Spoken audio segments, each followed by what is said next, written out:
시황센터로 넘어갑니다. 어이지 앵커 그리고 우성미 기자 두 분 전해주시죠. 마감했던 글로벌 시장 상황 정리해드리겠습니다.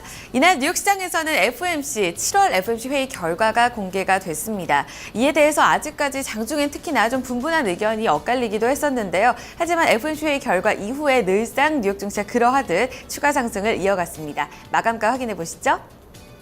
다우지수가 이날 0.6%, 나스닥 지수가 0.4% 올랐고요. S&P 500 지수, 대형주도 흐름 좋았습니다. 0.73% 오르면서 2100선을 회복했습니다. 3대 지수 가운데 다우지수 하루 동안의 양상 확인해 보겠습니다. 장 초반에는 강보합권 출발하면서 위쪽 우상향하는 패턴을 보이는 모습이었었는데요. 일단 장 초반 중국 증시가 안정권에 들어섰다는 소식 전해지면서 강보합 출발한 모습입니다. 특히나 유럽 시장이 큰 폭으로 올라서는 모습이었는데요. 중국 시장이 안정권에 돌입한 이후에 어제는 급반등하는 양상 나타났습니다. 특히나 IMF 쪽에서는 이 중국 증시의 자생 능력에 대해서 긍정적인 평가를 내놓으면서 우려감이 더 사그라진 모습이었습니다. 장 초반에 또 대내적인 지표가 나왔는데요. 잠정 주택 판매가 예상치를 하회한 모습을 보였습니다. 하지만 지표 지수에 미친 영향력은 제한적이었었고요. 시장은 FOMC 회의 결과를 기다리는 모습이었습니다. 결국 오후장에서 회의 결과가 공개가 됐는데요. 연준은 금리를 동결하기로 했습니다. 이와 더불어서 대체로 미국 경기에 대해서도 낙관적인 평가가 이루어졌습니다. 고용시장 평가는 역시나 회복세를 이어가고 있다. 또 물가 같은 경우에는 목표치로 다가서고 있다는 평가를 내놨습니다. 하지만 무엇보다 시장이 기다렸던 금리 인상설에 대해서 아주 정확한 근거가 발표되지는 않은 상황인데요.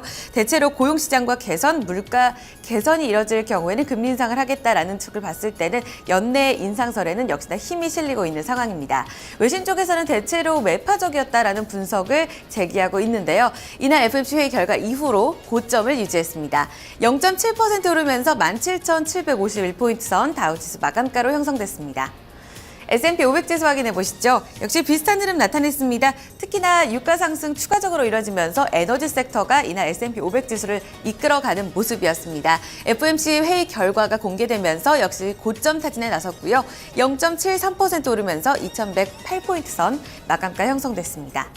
마지막으로 나스닥 지수 확인해 보시죠. 최근에 발표됐었던 제약주들 실적이 참 좋았습니다. 이에 따라서 바이오테크주 그리고 기술주들 함께 올라서는 모습이었었고요. 역시 회의 결과 공개되면서 이 부분도 영향력 미쳤습니다. 0.44% 오르면서 5,111포인트 선 마감가로 결정됐습니다. 3대 지수 이틀째 추가적인 강세를 이어갔습니다. FOMC의 결과 그 가운데 배경이 됐는데요. 자세한 내용도 외신 통해 점검하겠습니다. 우성문 기자. 네, 뉴욕 증시에 영향 미쳤던 소식들 외신 통해 살펴보겠습니다. 앞서 들으신 것처럼 시장의 가장 큰 관심은 바로 FOMC 회의 결과였는데요. 서프라이즈는 없었습니다. 연준이 시장의 예상대로 금리를 동결한다고 밝히면서 9월 금리 인상 가능성은 더욱더 커지게 됐는데요. 월스트리트 저널을 통해 자세히 살펴보겠습니다. Fed citing job gains stays on track to raise rates soon. 현지 시간으로 어제 월스트리트 저널에 따르면 연준은 28일과 29일 이틀간의 회의를 마치고 발표한 성명에서 이 연준 위원들이 만장일치로 기준금리를 현재 수준으로 유지하기로 했다고 밝혔습니다. 그러나 성명에서 연준 위원들은 미국 경제에 대해 좀 더 낙관적으로 평가하면서 금리 인상이 임박했음을 알렸는데요. 특히 연준은 성명에서 이 일자리가 견고한 증가세를 보이고 있고 실업률이 감소하는 등 노동시장의 상황이 향상되고 있다라고 평가를 했습니다. 특히 전문가들은 이 중에서도 연준이 이 성명에서 금리 인상에 고용시장 개선이 필요하다고 언급한 부분에서 기존 성명에 약간의라는 단어를 추가한 것에 집중했는데요. 연준이 고용시장 회복에 좀 더 확신을 가지고 있고 따라서 금리 인상이 근접했다는 뜻으로 해석되는 부분입니다. 전문가들은 이번 성명서가 예상보다 매파적이었다며 9월 금리 인상 가능성이 크다고 추측하고 있는데요. 로그웰 글로벌 캐피탈의 피터 카디오 이코노미스트는 이날 성명 내용은 생각보다 더 매파에 가깝다라고 평가했습니다. 하지만 시장이 기대했던 9월 금리 인상에 대한 뚜렷한 힌트는 제시해주지 않았는데요. 따라서 더 늦은 금리 인상 가능성도 완전히 배제할 수는 없다는 지적입니다. 네, 이날에는 중국 증시도 급등하면서 이 투자 심리를 개선시키는 모습이었는데요. 이런 가운데 IMF가 중국 경제에 대해 좀 더 낙관적으로 평가하면서 증시에 호재로 작용을 했습니다. 비즈니스 인사이더 통해 자세한 소식 함께 살펴보시죠. IMF, China strong enough to handle market turmoil. 현지 시간으로 어제 비즈니스 인사이더에 따르면 라가르드 IMF 총재는 기자회견에서 중국 경제는 시장의 큰 변동을 충분히 견딜 정도로 탄력적이다라고 말했습니다. 또한 최근 중국 증시의 급락에도 불구하고 상해 지수는 여전히 지난해 같은 기간보다 80% 상승한 상태라고 강조를 했는데요. 이와 함께 라가르드 총재는 현재 중국 시장은 상대적으로 젊은 시장이다. 따라서 투자자들과 기업들 또 당국이 배우는 과정에서 생기는 굴곡이라고 생각한다라면서 이 최근의 중국 증시 급락세에 대해 크게 우려하지 않는 모습을 나타냈습니다. 또한 라가르드 총재는 최근 중국 정부가 증시 하락을 막기 위해서 여러 가지 방법을 내놓는 것에 대해서도 놀라서는 안 된다고 지적했는데요. 그는 중국 당국의 대응은 결국 당국의 의무라면서 중국 당국이 유동성을 유지하려고 하는 것은 좋은 일이라고 평가했습니다. 이와 함께 라가르드 총재는 중국의 올해 경제 성장을 여전히 6.8%로 예상한다고 밝혔는데요. 그는 최근의 전망보다 약간 낮아질 가능성도 있지만 대부분 중국 정부가 제어할 수 있는 수준일 것이라고 전망했습니다. 뉴욕 증시에 영향 미쳤던 소식들 외신 통해 함께 살펴봤습니다. 네, 이렇게 지수별 흐름과 또 증시에 영향을 미쳤던 외신 소식들 함께 좀 살펴봤습니다. 지수 내 구성 종목들 마감 상황 또 어떻게 마감이 됐는지 종목별 마감 상황 살펴보도록 하고요. 또 이에 따른 또 종목별 외신 소식 함께 또 체크를 해보도록 하겠습니다. 시황센터 다시 넘어갑니다. 어이지 앵커 그리고 우성우 기자 계속해서 전해주시죠. 어제에 이어서 종목별 움직임 상당히 가벼웠습니다. 다우지수를 구성하고 있는 30개 구성 종목 가운데서 26개 종목이 상승에 이름을 올렸습니다.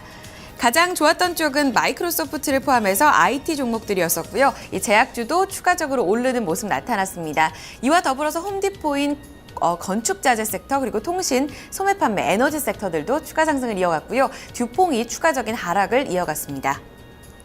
상승률 상위 종목 보시죠. 앞서 전해드린 대로 마이크로소프트가 2% 넘게 오르면서 다우지수를 강하게 이끄는 모습이었었고요. 전날 호실적 발표했었던 머크사 추가적으로 1% 올랐습니다. 그 밖에 호실적주 중심으로 상승 랠리가 펼쳐졌는데요. 비자와 보잉 그리고 JP 모건체이스 모두 1% 이상의 강세였습니다. 듀폰 같은 경우엔 추가적인 하락을 이어갔습니다. 증권사 제프리스가 목표 주가를 67달러 선까지 낮춰 잡았기 때문인데요. 투자 의견은 매수를 유지했지만 투자 심리 급격하게 위축되면서 1% 넘게 밀렸습니다. S&P 500 섹터 내 업종별 흐름 살펴보시죠. 전업종 모두 올랐습니다. 에너지 섹터가 1% 넘게 오르면서 S&P 500 지수를 강하게 이끌었었고요. 그 밖에 산업재와 금융주 그리고 기초소비재 모두 1% 이상의 강세를 보였습니다. 이어서 특징주 보겠습니다. 이날 다우지수 내에서 가장 탄력이 좋았던 종목 마이크로소프트입니다. 이번에 윈도우 10 운영체제가 공식으로 출시가 됐는데요. 오늘부터 무료로 업그레이드가 가능하다고 합니다. 시장에서는 PC 시장 둔화로 인해서 마이크로소프트 2분기 실적 둔화됐지만 현재 매수해야 할 이유에 대해서 이 윈도우 10에 대한 기대감을 제기했고요. 투자 심리 개선되면서 2.10% 올랐습니다. 한 종목 더 보겠습니다. 오늘 장 마감 후에 실적을 공개한 페이스북입니다. 하루 종일 페이스북 실적에 대해서 이목이 집중됐었는데요. 2분기 매출은 예상을 웃돌았습니다. 특히 광고 매출 중심으로 흐름이 좋았었는데요. 비용 증가로 인해서 순이익은 소폭 줄어들었습니다. 신규 사업에 대한 투자로 비용이 꾸준히 늘고 있다는 소식 전해졌는데요. 이 같은 흐름에 따라서 현재 시간의 거래에서는 소폭 내림 구간 나타나고 있습니다. 정규장에서는 1.8% 강세를 띄었습니다. 그 밖에 특징주 소식들 외신 통해 좀 더 알아보도록 하겠습니다. 우성문 기자 살펴주시죠. 네, 종목 주요 소식 외신 통해 살펴보겠습니다. 먼저 온라인 리뷰 업체 옐프가 이날 주가에서 20% 넘게 떨어지는 모습을 보였는데요. 이 실적에 대한 실망감 때문이었다고 합니다. CNBC 통해 좀 더 자세히 살펴보시죠. Yelp shares plunged 28% after Tuesday's earnings loss. 현지 시간으로 어제 CNBC에 따르면 이날 옐프의 주가는 25% 하락하면서 마감을 했습니다.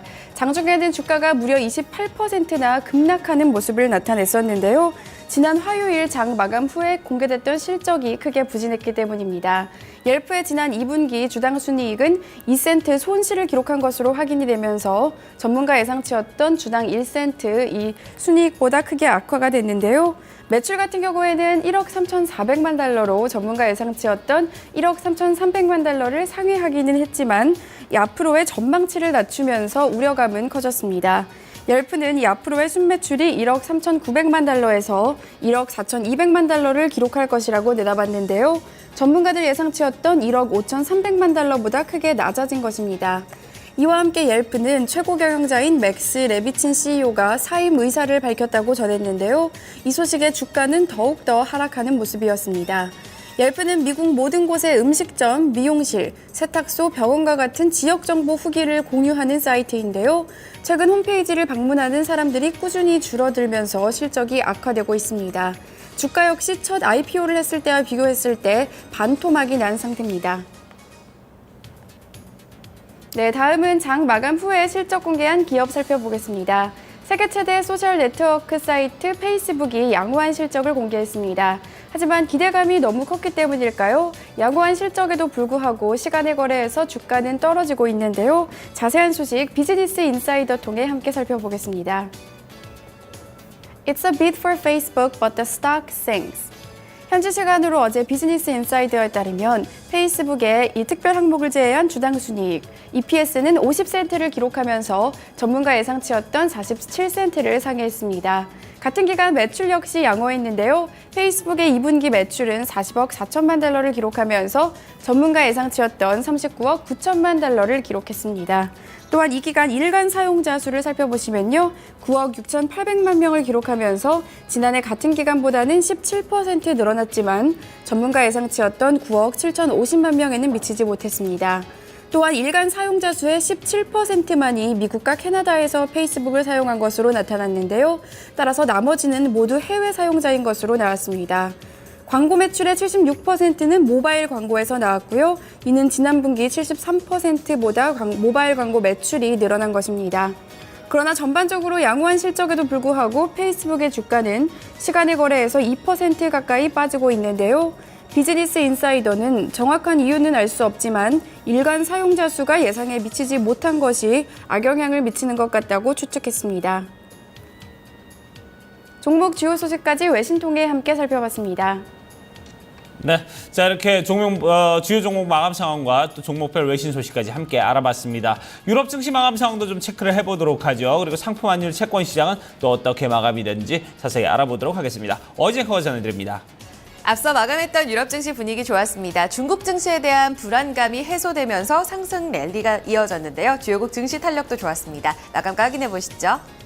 영국 푸츠백 지수가 1.16% 강한 상승 흐름을 나타냈습니다. 독일 닥스 지수는 0.34% 상승이었고요. 프랑스 카크 지수는 0.81% 오르면서 5,017포인트 선 종가로 마무리됐습니다. 이어서 상품시장입니다. 국제유가 추가적으로 올랐습니다. 지난주 원유 재고가 예상 밖의 감소세를 보였다는 점 매수세를 부추겼는데요. 배럴당 1.7% 오르면서 48달러 선 회복하는 모습이었고요. 금값은 FOMC 회의 결과 앞두고 소폭 내렸습니다. 1,092달러 60센트 기록했습니다. 옥수수 가격은 추가적으로 밀리면서 부실당 3달러 78센트 기록했습니다. 이어서 주요 지수입니다. 반도체 종목들 추가적인 상승 랠리 이어졌습니다. 어제보다는 상승폭이 조금 줄어들었는데요. 필라델피아 반도체 지수가 0.13% 오르면서 651포인트 기록했습니다. BDI 발틱 운임 지수는 추가적으로 10포인트 오르면서 1100포인트 선을 회복했습니다. 마지막으로 외환채권 시장 점검합니다. 어제 서울 외환시장에서 원달러 환율은 추가적인 하락세를 이어갔습니다. 3거래 연속 내렸고요. FOMC 회의 결과를 기다리는 모습이었습니다. 간밤의 달러 흐름은 추가적인 강세 일어나면서 97레벨대까지 올라섰고요. 마지막으로 미국채 10년물 금리는 전거래일보다 소폭 오른 2.29%의 수익률을 기록했습니다. 지금까지 글로벌 마감 동향 살펴드렸습니다. 네, 자 이렇게 글로벌 마감 동향까지 저희가 모두 살펴봤습니다. 자 오늘 상당히 무더울 거라고 합니다. 전국에 지금 많은 곳에서 폭염주의보가 내리고 있는데요. 대구 경산 지역 같은 경우 오늘 올 들어서 가장 높은 기온이 37도까지 올라간다고 하고요. 서울 같은 경우는 이제 31도 선에서 낮 기온 형성이 된다고 하니까 글쎄요, 비온 이후 그리고 중간중간 이제 소나기가 내리기 때문에 습도가 상당히 높을 것으로 예상이 됩니다. 이런 부분 여러분들 좀 불쾌지수 좀 주의를 하셔야 되지 않을까 하는 생각이 드네요. 자 토마토 이슈 1부 순서 여기서 마무리 짓도록 하고요. 저희 잠시 후 2부에서 다시 뵙도록 하겠습니다.